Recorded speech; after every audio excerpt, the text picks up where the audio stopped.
ਜ਼ਰਾ ਸੋਚੋ, ਜੇ ਇੱਕ ਪੇਟੈਂਟ ਸਿਰਫ ਕਿਸੇ ਕੰਪਨੀ ਦਾ ਨਾ ਹੋਵੇ ਬਲਕਿ ਇੱਕ ਪੂਰੇ ਭਾਈਚਾਰੇ ਨੂੰ ਤਾਕਤ ਦੇਵੇ, ਖਾਸ ਕਰਕੇ ਉਹਨਾਂ ਕਾਰੀਗਰਾਂ ਨੂੰ ਜਿਨ੍ਹਾਂ ਦਾ ਹੁਨਰ ਪੀੜ੍ਹੀਆਂ ਤੋਂ ਚੱਲਿਆ ਆ ਰਿਹਾ ਹੈ। ਅੱਜ ਅਸੀਂ ਬੌਧਿਕ ਸੰਪત્ਤੀ ਬਾਰੇ ਇੱਕ ਬਿਲਕੁਲ ਵੱਖਰੇ ਨਜ਼ਰੀਏ ਦੀ ਗੱਲ ਕਰਨ ਜਾ ਰਹੇ ਹਾਂ, ਇੱਕ ਅਜਿਹਾ ਫਲਸਫਾ ਜੋ ਗਿਆਨ ਨੂੰ ਵੰਡਣ ਦੀ ਥਾਂ ਜੋੜਨ ਤੇ ਜ਼ੋਰ ਦਿੰਦਾ ਹੈ। ਇਹ ਸਵਾਲ ਬਹੁਤ ਵੱਡਾ ਹੈ ਨਾ? ਪਰ ਇਹ ਸਿਰਫ ਕੋਈ ਸੁਪਨਾ ਨਹੀਂ, ਇਹ ਇੱਕ ਅਜਿਹੇ ਸਿਸਟਮ ਦੀ ਨੀਂਹ ਹੈ ਜੋ ਨਵੀਨਤਾ ਨੂੰ ਸਿਰਫ ਮੁਨਾਫੇ ਨਾਲ ਨਹੀਂ ਬਲਕਿ ਸਾਂਝੇ ਵਿਕਾਸ ਅਤੇ ਸ਼ਾਂਤੀ ਨਾਲ ਜੋੜਨ ਦੀ ਕੋਸ਼ਿਸ਼ ਕਰਦਾ ਹੈ। ਆਓ ਦੇਖੀਏ ਕਿ ਇਹ ਕਿਵੇਂ ਸੰਭਵ ਹੋ ਸਕਦਾ ਹੈ। ਤਾਂ ਅੱਜ ਦਾ ਆਪਣਾ ਸਫ਼ਰ ਕੁਝ ਇਸ ਤਰ੍ਹਾਂ ਦਾ ਰਹੇਗਾ।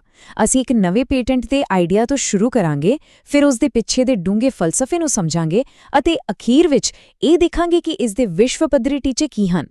ਚਲੋ, ਸਭ ਤੋਂ ਪਹਿਲਾਂ ਗੱਲ ਕਰਦੇ ਹਾਂ ਇਸ ਸਾਰੀ ਸੋਚ ਦੇ ਕੇਂਦਰੀ ਆਈਡੀਆ ਦੀ, ਇੱਕ ਅਜਿਹਾ ਪੇਟੈਂਟ ਜੋ ਸਾਰਿਆਂ ਲਈ ਹੋਵੇ, ਖਾਸ ਕਰਕੇ ਭਾਈਚਾਰਿਆਂ ਲਈ। ਇਸ ਨਵੇਂ ਸੰਕਲਪ ਦਾ ਨਾਮ ਹੈ ਵਾਈਪੋ ਕਮਿਊਨਿਟੀ ਆਈਪੀ ਪੇਟੈਂਟ।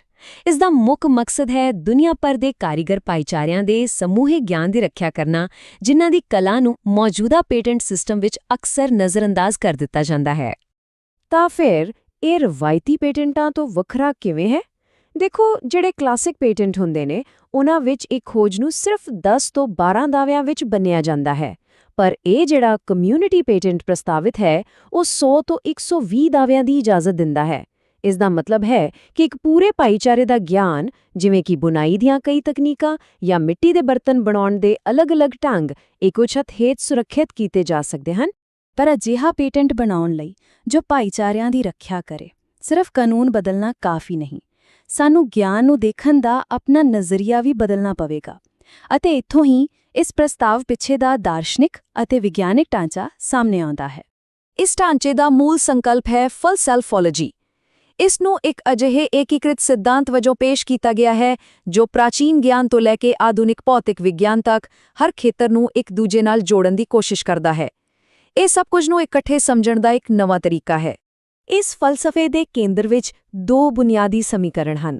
ਹੁਣ ਇਹਨਾਂ ਨੂੰ ਸਮਝਣ ਲਈ ਕੋਈ ਗਣਿਤ ਵਿੱਚ ਜਾਣ ਦੀ ਲੋੜ ਨਹੀਂ, ਬਸ ਇਹਨਾਂ ਸਮਝੋ ਕਿ ਇਹ ਇੱਕ ਫਾਰਮੂਲੇ ਵਾਂਗ ਹਨ ਜੋ ਦੱਸਦੇ ਨੇ ਕਿ ਕਿਵੇਂ ਕੋਈ ਵੀ ਚੀਜ਼, ਭਾਵੇਂ ਉਹ ਊਰਜਾ ਹੋਵੇ ਜਾਂ ਕੋਈ ਵਿਚਾਰ, ਦੋ ਹਿੱਸਿਆਂ ਤੋਂ ਬਣੀ ਹੁੰਦੀ ਹੈ, ਇੱਕ ਠੋਸ ਦਿਖਣ ਵਾਲਾ ਹਿੱਸਾ ਅਤੇ ਇੱਕ ਅਮੂਰਤ ਕਾਲਪਨਿਕ ਹਿੱਸਾ, ਜੋ ਇੱਕ ਦੂਜੇ ਨਾਲ ਜੁੜੇ ਹੋਏ ਹਨ। ਇਹ ਤਸਵੀਰ ਫਲਸਫੋਲੋਜੀ ਦੇ ਦਾਇਰੇ ਨੂੰ ਬਹੁਤ ਖੂਬਸੂਰਤੀ ਨਾਲ ਦਰਸਾਉਂਦੀ ਹੈ।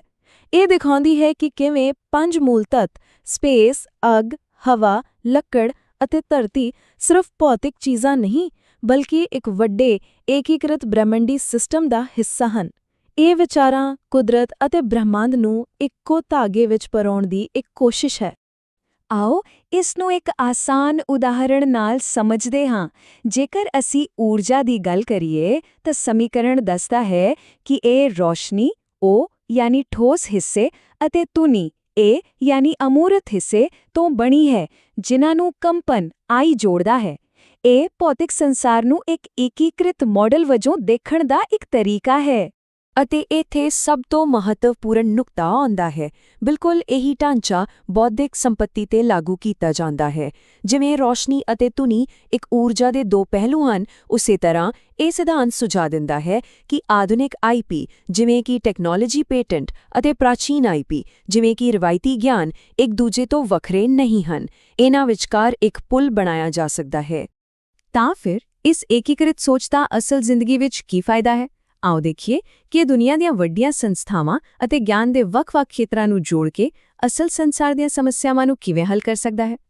ਇਹ ਢਾਂਚਾ ਇੱਕ ਕੋਣੀ ਅਧਿਐਨ ਦਾ ਪ੍ਰਸਤਾਵ ਕਰਦਾ ਹੈ, ਜਿਸ ਦਾ ਮਕਸਦ ਹੈ ਬੌਧਿਕ ਸੰਪਤੀ WIPO, ਸਿਹਤ WHO ਅਤੇ ਵਪਾਰ WTO ਨੂੰ ਰਸਮੀ ਤੌਰ ਤੇ ਜੋੜਨਾ, ਤੇ ਯੂਨੈਸਕੋ ਇਸ ਵਿੱਚ ਸੱਭਿਆਚਾਰਕ ਅਤੇ ਵਿਗਿਆਨਿਕ ਸੰਤੁਲਨ ਲਿਆਉਂਦਾ ਹੈ। ਟੀਚਾ ਇਹ ਯਕੀਨੀ ਬਣਾਉਣਾ ਹੈ ਕਿ ਨਵੀਨਤਾ ਸਿਰਫ ਆਰਥਿਕ ਤੌਰ ਤੇ ਹੀ ਨਹੀਂ ਬਲਕਿ ਮਨੁੱਖੀ ਸਿਹਤ ਅਤੇ ਸੱਭਿਆਚਾਰਕ ਵਿਕਾਸ ਲਈ ਵੀ ਲਾਭਦਾਇਕ ਹੋਵੇ। ਇਹ ਸਿਸਟਮ ਭਾਸ਼ਾ ਦੀ ਮਹੱਤਤਾ ਤੇ ਵੀ ਬਹੁਤ ਜ਼ੋਰ ਦਿੰਦਾ ਹੈ। ਇਸ ਦਾ ਮੰਨਣਾ ਹੈ ਕਿ ਜਿਵੇਂ ਭਾਸ਼ਾ ਦੇ ਕੁਝ ਵਿਸ਼ਵਵਿਆਪੀ ਨਿਯਮ ਹੁੰਦੇ ਹਨ, ਉਸੇ ਤਰ੍ਹਾਂ ਗਿਆਨ ਅਤੇ ਨਵੀਨਤਾ ਨੂੰ ਸਾਂਝਾ ਕਰਨ ਲਈ ਵੀ ਸਾਨੂੰ ਇੱਕ ਸਾਂਝੀ ਸਮਝ ਵਿਕਸਿਤ ਕਰਨੀ ਪਵੇਗੀ। ਇਸ ਲਈ ਦੋਭਾਸ਼ੀ ਸਿੱਖਿਆ ਨੂੰ ਉਤਸ਼ਾਹਿਤ ਕਰਨਾ ਇਸ ਏਕੀਕ੍ਰਿਤ ਆਈਪੀ ਸਿਸਟਮ ਦਾ ਇੱਕ ਅਹਿਮ ਹਿੱਸਾ ਹੈ। ਚਲੋ ਸਿਧਾਂਤ ਤੋਂ ਬਾਅਦ ਹੁਣ ਉਹਨਾਂ ਅਸਲ ਸੰਸਾਰ ਦੇ ਟੀਚਿਆਂ ਤੇ ਨਜ਼ਰ ਮਾਰਦੇ ਹਾਂ ਜਿਨ੍ਹਾਂ ਨੂੰ ਇਹ ਪ੍ਰਸਤਾਵਿਤ ਸਿਸਟਮ ਹਾਸਲ ਕਰਨਾ ਚਾਹੁੰਦਾ ਹੈ। ਆਖਿਰਕਾਰ ਇਸ ਸਭ ਦਾ ਮਕਸਦ ਕੀ ਹੈ? ਮਕਸਦ ਹੈ ਇੱਕ ਅਜਿਹਾ ਮਾਹੌਲ ਬਣਾਉਣਾ ਜਿੱਥੇ ਗਿਆਨ ਕੁਝ ਲੋਕਾਂ ਤੱਕ ਸੀਮਿਤ ਨਾ ਰਹੇ, ਜਿੱਥੇ ਦੂਰ-ਦੁਰਾਡੇ ਪਿੰਡਾਂ ਦੇ ਕਾਰੀਗਰਾਂ ਤੋਂ ਲੈ ਕੇ ਸੁਤੰਤਰ ਖੋਜਕਰਤਾਵਾਂ ਤੱਕ ਹਰ ਕਿਸੇ ਨੂੰ ਆਪਣੀ ਸਿਰਜਣਾਤਮਕਤਾ ਨੂੰ ਦੁਨੀਆ ਨਾਲ ਸਾਂਝਾ ਕਰਨ ਅਤੇ ਉਸ ਦਾ ਲਾਭ ਲੈਣ ਦਾ ਬਰਾਬਰ ਮੌਕਾ ਮਿਲੇ। ਤਾਂ ਇੰਨੇ ਵੱਡੇ ਅਤੇ ਗੁੰਝਲਦਾਰ ਵਿਚਾਰਾਂ ਤੋਂ ਬਾਅਦ ਸਾਨੂੰ ਕੀ ਸੋਚਣਾ ਚਾਹੀਦਾ ਹੈ? ਕੀ ਇਹ ਸਿਰਫ ਇੱਕ ਅਕਾਦਮਿਕ ਸੁਪਨਾ ਹੈ ਜਾਂ ਫਿਰ ਗਿਆਨ ਦੇ ਭਵਿੱਖ ਦਾ ਇੱਕ ਅਸਲੀ ਨਕਸ਼ਾ? ਇਹ ਆਖਰੀ ਸਵਾਲ ਸਾਨੂੰ ਗਿਆਨ ਅਤੇ ਨਵੀਨਤਾ ਲਈ ਇਸ ਤਰ੍ਹਾਂ ਦੀ ਵੱਡੀ ਸਰਵਵਿਆਪਕ ਪਹੁੰਚ ਦੀ ਸੰਭਾਵਨਾ ਤੇ ਸੋਚਣ ਲਈ ਮਜਬੂਰ ਕਰਦਾ ਹੈ। ਇਹ ਪੁੱਛਦਾ ਹੈ ਕਿ ਕੀ ਅਸੀਂ ਸੱਚਮੁੱਚ ਆਪਣੇ ਸੰਸਾਰ ਨੂੰ ਦੇਖਣ ਅਤੇ ਬਣਾਉਣ ਦੇ ਤਰੀਕੇ ਨੂੰ ਬਦਲ ਸਕਦੇ ਹਾਂ?